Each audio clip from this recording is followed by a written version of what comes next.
ఏమని వర్ణించను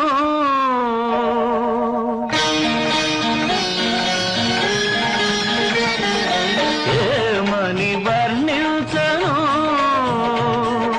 నీ కాంతి వెలుగును వెన్నంటి మనసును వెన్నెల నవ్వును నీల వేల్పును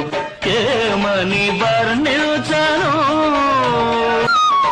పైరగాలిలాగా చల్లగా ఉంటాడు తెల్లారి వెలుగులా వెచ్చగా ఉంటాడు తీర్చిన బొమ్మల తీరైన వాడు తీర్చిన బొమ్మల తీరైన వాడు తీరని రుణమేదో తీర్చుకోవచ్చాడు